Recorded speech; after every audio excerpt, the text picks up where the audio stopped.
Hang on, guys. 1 second. Alright, there we go. We are once again, guys, gonna be looking at a screen that is not me live. I'm just doing it because I don't really feel that. I don't really feel like having my face up there right now. During this kind of time right now, I just don't really feel like doing it really.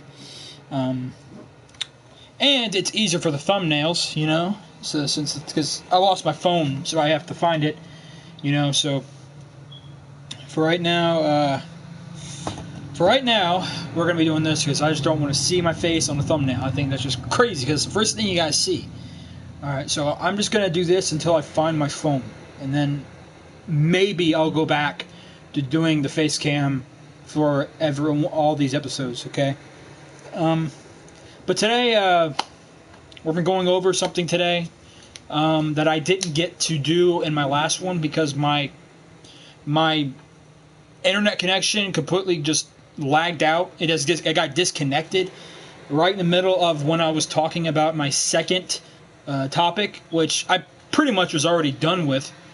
But still, I mean, I had a third one to talk about, and that was remembering Joel, and I never got to do that. And I was kind of upset about it.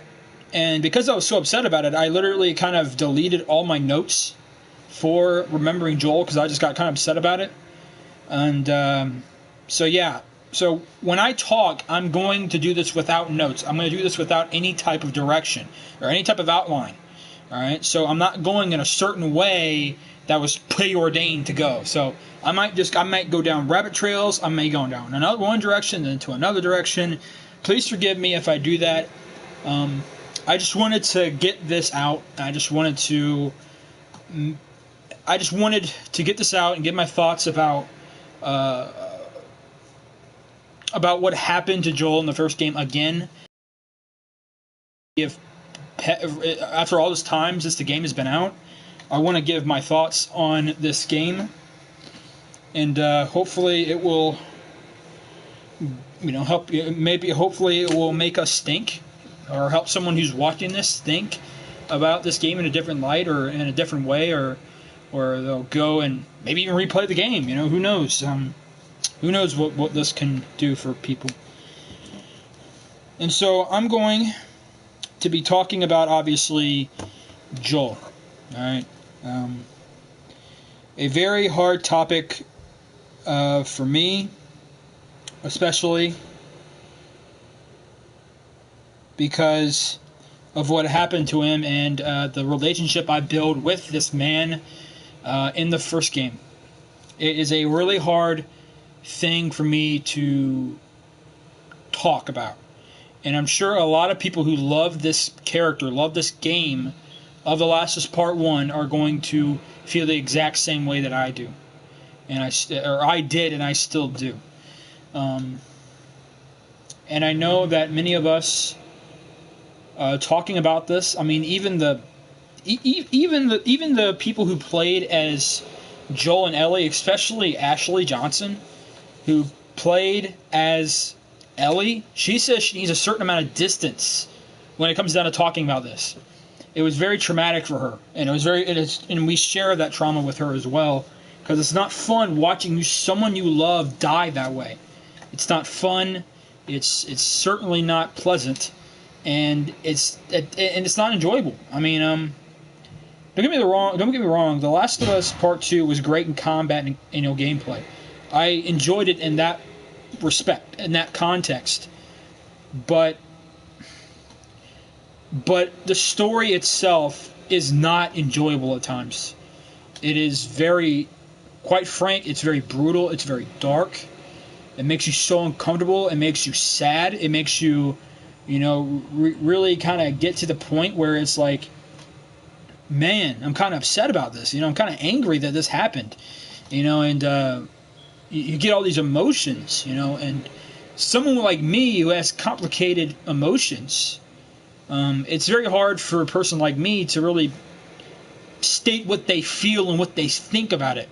And that's why this video is something that's going to, I know this episode especially is going to be really hard for me, and it might even seem confusing to you guys, because my emotions and my thoughts of this game is so confusing, and it's so confusing to me. I know it may be confusing to many of you, or maybe it might make complete sense to you people, to some of you, because some of you feel the exact same way, or some of you just simply understand where I'm coming from. And so you have the topic of Joel's death in The Last of Us Part 2. He dies very early in the game, and obviously that was kind of the thing that many critics of this game have pointed out, that Joel died too early, and that he should have died a honorable death that was kind of aligned with his character and the type of character he was. Like, he was such a great character in the first game, and such a great and masterpiece of a character in the first game, that, you know, people thought that essence, that element of him being an honorable and great character, should have had an honorable death because he was such a masterpiece in the first game. And when that didn't happen, went out with an outrage. You know, they completely rioted at the fact. I mean, there were videos that were released. I mean, people were still angry, you know, and rightfully so, and I understand so. And with this, especially for people like me, who feel like the way I do, it's very difficult to tell you guys simply and just straightforwardly how I feel about Joel dying in this game. Because for one, I know that... For one, I know that Joel's choices at the end of that game was going to have some consequence. Either it be Ellie finding out and their relationship is practically over, which did happen in the second game. I did not think that the Fireflies would come after him. I only came to that conclusion because of the release date trailer. You know, those guys look like Fireflies. You know, again, the guy who was holding down Ellie, it looked like a guy who was wearing Fireflies, in. You know, and that's what I thought at the time. So, but where I'm getting to is, what I'm trying to say here is that Joel had a consequence. There was going to be a consequence in the second game. Because what he did was, not only did he kill all those Fireflies, and those that were remaining, he left them alone and abandoned and without a future. And if you go for The Last of Us Part 2, and one of the flashbacks when before Joel tells Ellie that he did all that stuff, you go there and you see that a note, I think, right beside you before you go into the operating room. There's a note right beside it, and it basically is talking. This guy who's talking in first person, and he basically says, "Hey, man, you guys quit. There's still hope out there, you know. There's still hope, but they all dispersed. They planned just to disband and never to do this again because of what happened, you know." And you know that, and there was going to be a consequence, you know. But he also, but he also took Ellie's purpose away from her. Obviously, Joel had good intentions, and I do not think that any of us would have done differently. If it came down to living in a world where you've lost everything, and you have made a connection with somebody, and then going to have them taken away. And what makes it worse is that you used to have a relationship just like this one, and it was taking you before it, you know, before all this stuff happened. It happened in the beginning of this infection, before the world went crazy, and before the world went upside down. You had the exact same relationship destroyed and taken from you, and it was a very traumatic event for Joel at the beginning of it. And so it'd be, if not more, it would be equally traumatic for him to do this all over again. You know, so you can understand where he's coming from. You can sympathize with the man. You understand why he did it. And I can't say in good conscience that I wouldn't have done the same thing. I don't think I could ever just walk out and with knowing that my daughter would be dead for a vaccine that may not even work. You know, so and just as because I'm not a father, obviously, I don't have a daughter or any children, but I could definitely see Joel sitting there. He's like, I don't care if it works or not. I don't care if the vaccine works or not. They're not going to kill her, you know. And that's kind of what went through his mind as he was doing this, and that's why I still cared about it. That's why I still love him. That's why I will kind of always side with Joel when this happened, or anytime someone brings up this conversation about is Joel the bad guy? You know, is Joel the bad guy of the story of the first game? I will always side with Joel because would we do anything different? You know, obviously it would be wrong, but how can you just let someone you love die like that? And you know, so I understand where he's coming from, and I usually will always take the position that Joel is not the bad guy. He simply was a man who loved someone, and he was not going to let someone take that away from him, because he had that happen before, and he barely survived it. You know, so I would say that first, you know, about Joel in that position too. And so basically what I'm trying to say, me talking about all this stuff, is that Joel had a consequence. There was going to be a consequence in the second game. You know, you can basically know that was going to happen by the end of the game. When Ellie said, okay, you know, okay. You couldn't really understand. That could mean many things. She could either know he's not telling the truth, but accepting it anyway, and then bothering, you know, just not really, you know, knows that he's lying, or two, knows that or doesn't know that he's lying, and, you know,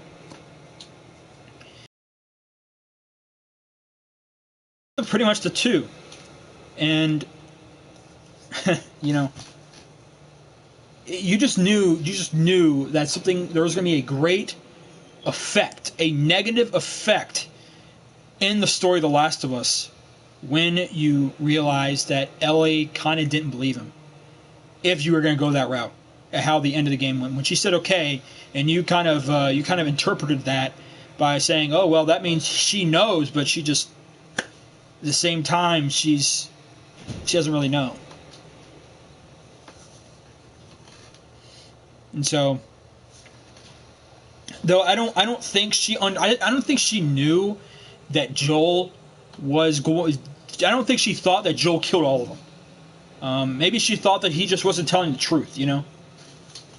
So, yeah, that's my thoughts. Kind of the consequence, really, and you know, up to his scene with Abby and, you know, Ellie and the rest of all of her flunkies, her friends, all with them, and then to die that way. You know, I obviously I did not think he was going to die that way. Heck, for a large part of the years that this game was released, I didn't think he was going to die at all. But he did. And I thought he was going to die when I saw that release date trailer. I kind of felt that he was, and I was actually taking it back when we got the story trailer. You know why? Because Naughty Dog edited certain scenes to where it looked like Joel was around when Ellie was going on her vengeful rampage. You know, they basically manipulated you into thinking that. You know, and so I was kind of like, wait, that doesn't make any sense. You know, why is he still alive when she's going on her revenge mission? All right, how is that it? And so I was confused. And then when the game released, he dies at the beginning, and then I put two and two together. They completely manipulated that entire story trailer. And I was like, wow. And the trailer looked good. You know, and I think that's how it is for a majority of stuff like this. You know, and it's very, very, I'm not saying this about The Last of Us Part 2. Please don't think I'm saying this about this game. Just in general with movies and TV shows, it seems that the trailers are way more entertaining than the actual TV show or movie. And that's what I just think about it all. Not to say this is how it is with The Last of Us Part 2, but The Last of Us Part 2 trailer gave off a certain different vibe and feeling when it came down to the story. because that's kind of where they put all the energy to, and it's like, dude, it's like nothing how you put it in the trailer, you know. You completely just edit it to make us think that way, and it was just, I was pretty upset about that. To be honest with you guys, I wasn't really happy about that when they did that with the story trailer, because it completely challenged everything that I was thinking about what was going to happen to Joel. This complete foreshadowing and this silence surrounding The Last of Us Part 2, where we didn't really have many answers. I was thinking about what is happening to Joel, what is going to happen to Joel, because, it was just nuts. It was, frankly, nuts. And so, trying to figure out what's going to happen to Joel, it really kind of concerned me, because I was like, I wasn't really even worried about, Ellie and her revenge and everything and why she did it and, her reasons. I was more concerned about Joel because I knew Ellie was going to be alive. I knew what she was going to be doing. But Joel was mysterious. You didn't even know the man, if he was okay or not. You didn't even know if he was dead from old age or he got shot or something, or he just dies in the game. You just didn't know. They barely talked about him. You didn't know if he was going through some mental problem, going through some physical illness. You didn't know because they didn't talk about it. And so it was like an obsession, really, to understand what happened to Joel, because they're just completely silent on it, So, there's that, And so there's that, and talking about the death scene, man, my thoughts, was it too early? I don't know. That's the best I got. I don't know. I really do not know how I think and how I feel about that scene. Because in a sense, I do like how the game came to be, but in another sense, I wish it was different the way that I thought it would be. Because in my mind, before the release when I watched the story trailer, dude, I was like, holy crap. This might be better than the first one. Because I like where they were going with it. Because Joel was still there. In my mind, when they released that trailer, the story trailer, where I saw Joel being there when Ellie was wearing those that vengeance clothes, what people like to call them, that shirt with a plaid blue little zip up, or not zip up, but a button up little plaid shirt, I was like, crap, man, okay, that means that he's still in it when she's going after him. So even if he does die, it's later in the game. No, because they completely manipulated it. So I wanted it that way, where Joel was part of the story. And I remember when they released the gameplay, before the game was released, when they released the gameplay. And when they released the gameplay, I remember watching that place where you go like right in the middle of that WLF area where all those enemies, where all the houses are, and they're like, you have dogs and everything. I heard one of the WLF soldiers say that they were looking for this man, and I thought that was Joel, for sure. But my thought was like, okay, wait. Is Ellie going after Joel? Because it seems like they're chasing him, and really Ellie is chasing these guys to get to who I thought was Joel, when it was really Tommy. So it was really, really crazy, guys. I'm not going to lie. And so I don't know how I feel about this. I can't tell you, but I can tell you this, that I simply just, I like how it went. I am okay with when it went. I'm okay with it. I'm okay that Joel died in the beginning of the game very early. Okay, I have made my peace with that. And the reason I have is because I have to. I am not okay. I've said this before. I'm not content on wasting a long part of my life. Okay, I waited, let's see, 2016, 17, 18, 19, 4 years. Okay, up to my adulthood, up to the beginning of my adulthood when I reached 18, and then 19, and then 20. I was so passionate about this game for years. Okay, and I was not okay with it being wrong. And I even told you guys that even it was in times where I just didn't really, I didn't like it in story wise, I would even play it still, and I would still love it, and that's true.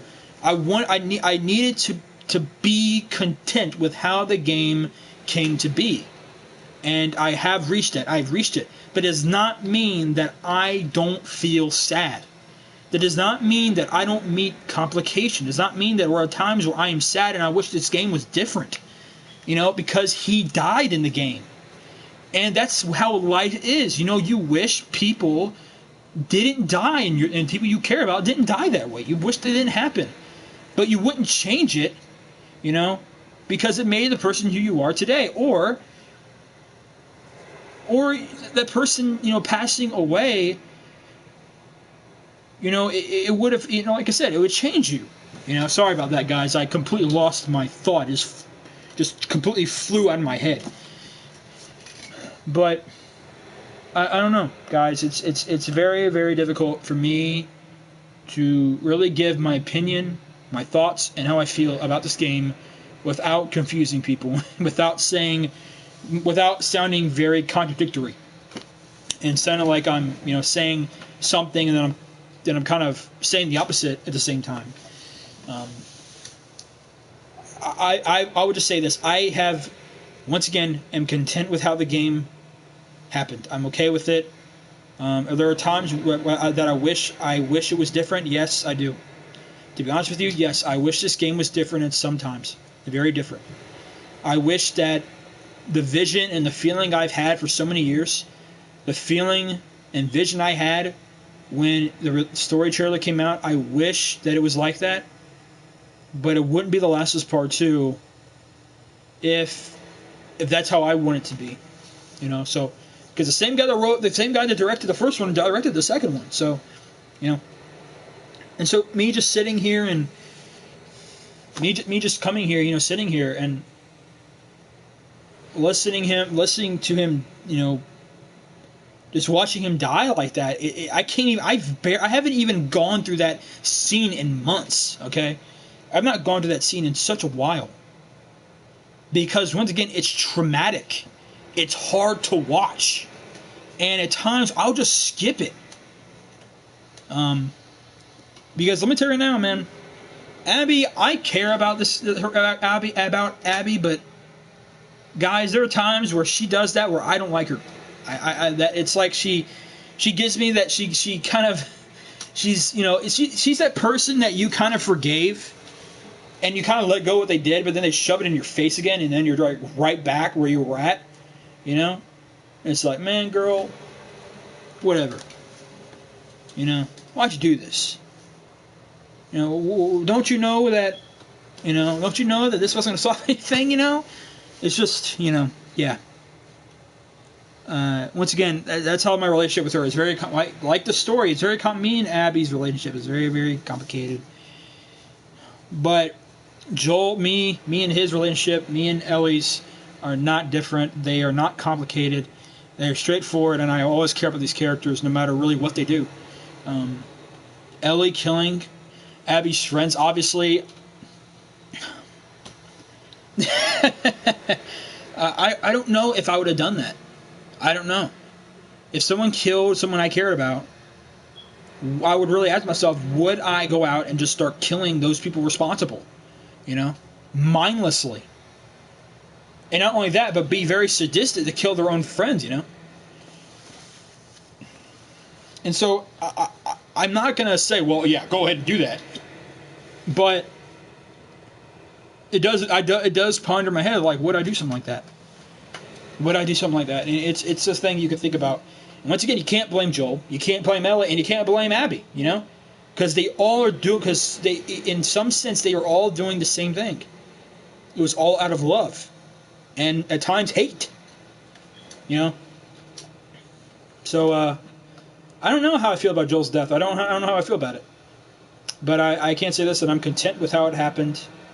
I'm okay with it. I'm content. But once again, there are times where I wish it was different. It is, and that's how real this game is. It gives you emotions that you would feel in real life, where you wish it was different at times, but it isn't, and you got to be content with it. You got to say, okay, it's how it is. And we got to keep them pressing forward. You got to keep them moving on. That's how real this game is. This game communicates such reality and emotion in a way that you have to be a master storyteller, story writer to do something like that.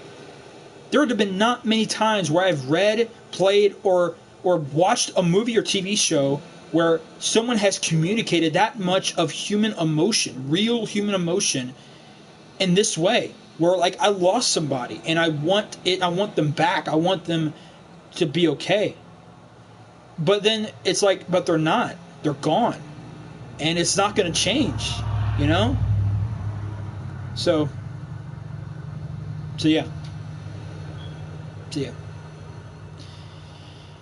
And so that's why Last of Us Part 2 I say is one of the greatest games ever played, because the way they can just to communicate emotion and communicate reality, and how they did that was it just takes a masterful storyteller, story writer to do something like that. A writer has to be really good to do that, and not to mention the direction. All right, that's why I say this is one of my favorite games, because of what it does in that regard. So there's that. Now, just my thoughts about him going throughout the game. I liked it, you know, but once again, it's like after someone dies, someone you love dies, and you have pictures of you and them having great times, you know, and you look at him, and for a moment you have so much happiness, then it's over, and then you get reminded, like, dang, he's gone, or he or she is gone, you know. That, once again, that's why it's one of the greatest games to me, because it's like real. It makes you feel that way. And it felt like I was just sitting there and I was watching a video that someone I cared about, were me and him and her. It felt like The Last of Us Part 1. It was like, holy crap, man, this is really good. Really, really great. You know, the times where you know, Joel and Ellie went against that entire Infected and against that bloater. You know, it's like, dude, that's great. That's amazing.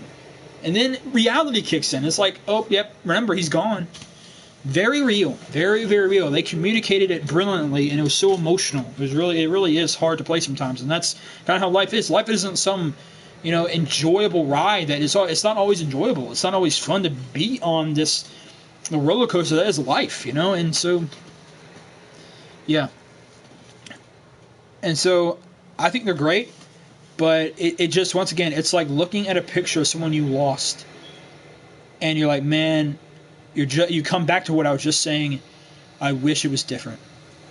I wish it was, but it isn't, and you got to keep on pressing forward with it. So, you know, that's kind of how I feel about the flashbacks. I liked them, but once again, they were just like huge reminders that he was gone, and it just showed you, like, hey, you know, look at these great things that we went through, and it's like, oh, he's gone, you know. So there's that.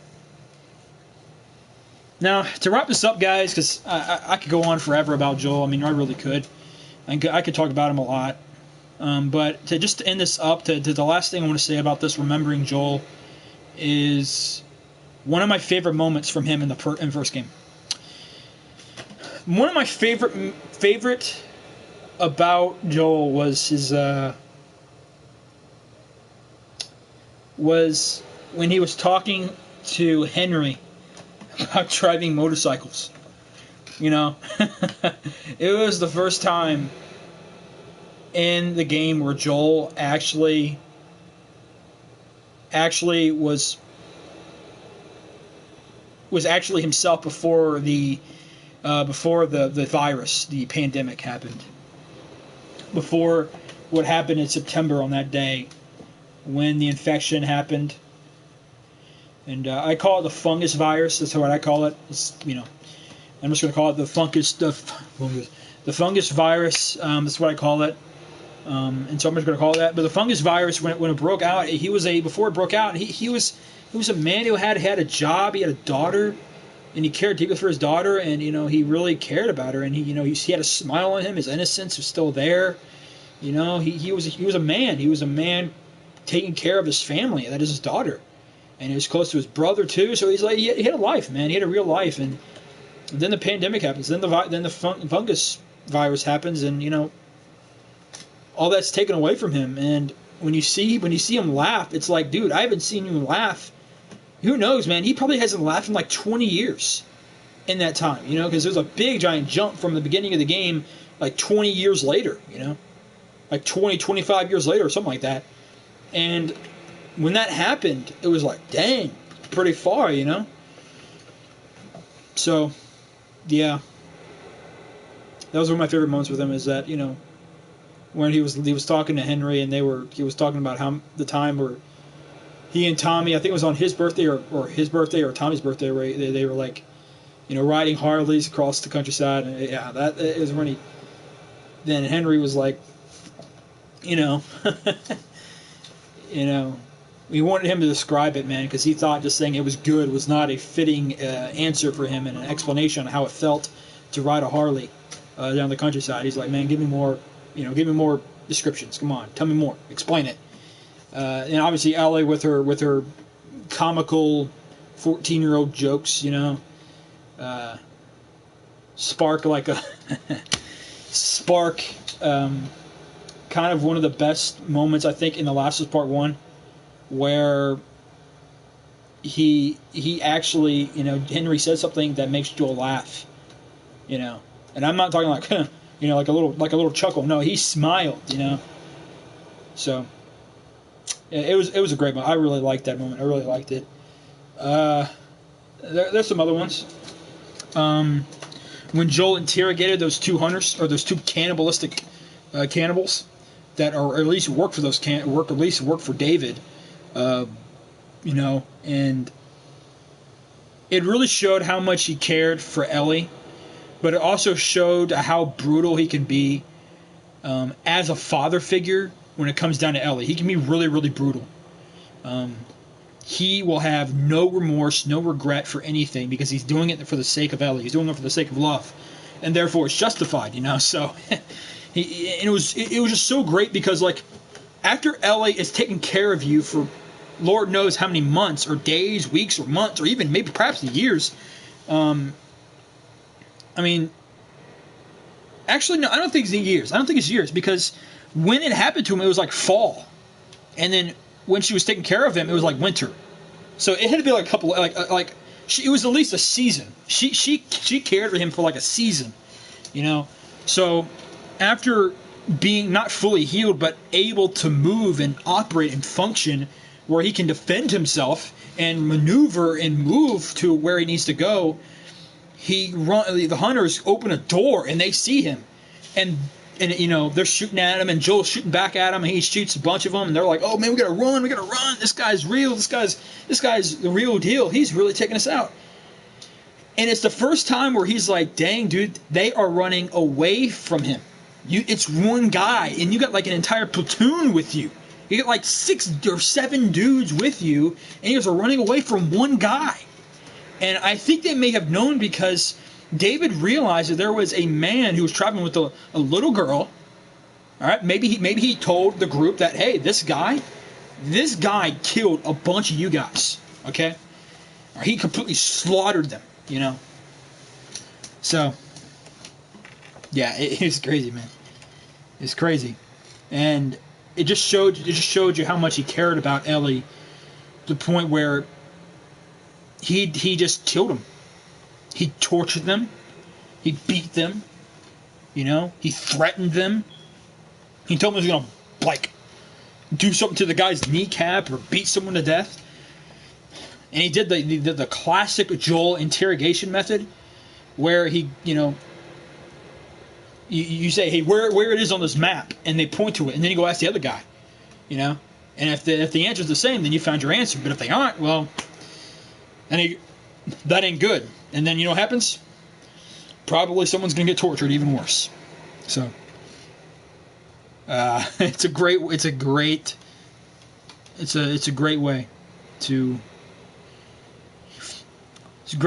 get information. But after that happened, he snaps the guy's neck who gave him the answer, and then beats the other guy to death with a pipe. Yeah.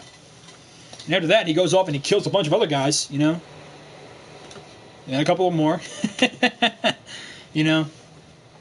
So yeah, it was just a great scene with Joel, that he was so violent and so brutal and just simply a monster when it comes down to Ellie. And he shows that again with the hospital, which kind of is the reason he died. And it just shows how brutal he can be, how much of a monster he can be, that if Ellie is in jeopardy, he will kill anyone and does not care that they're hurting anyone else.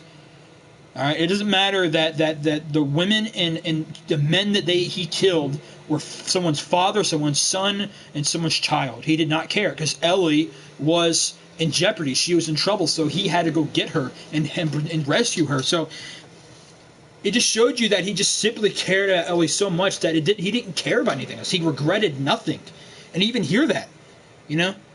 He even said to Ellie in part 2 that he said he'd do it all over again, you know. He'd kill all those people again if it meant saving her. So it's just there are so many great moments with Joel, and obviously there's those little flashbacks we get in part 2. There are times are so fun and enjoyable, but then downright painful to watch. So yeah, all right, guys. This is episode. I don't know. We've had so many episodes of this, I've lost count. But here we are, remembering Joel. And if you want, leave your comments down below to see what is your favorite moment with Joel. Do you miss him? Do you not miss him? I really hope some people miss him, other than me. But just are you okay with how it ended, with how the game happened? If not, then tell how would you put it? Just think about it, and heck, guys, play the game again, or I don't know. Gee, I don't know. I don't know. You just tell me what you guys think about all this, and if you don't want to leave anything like that down, just what is your favorite moment of Joel in part 1? What's your favorite scene, favorite moment that Joel and Ellie have, or is just Joel? If he's doing something for Ellie, if he's talking to Ellie, or he's talking about her, whatever it may be, just put it down in the comments below, and be respectable, be honorable, and keep the peace. Alright? Keep the peace. Alright, guys. I'll see you guys in the next one. Alright? So I'll see you guys later.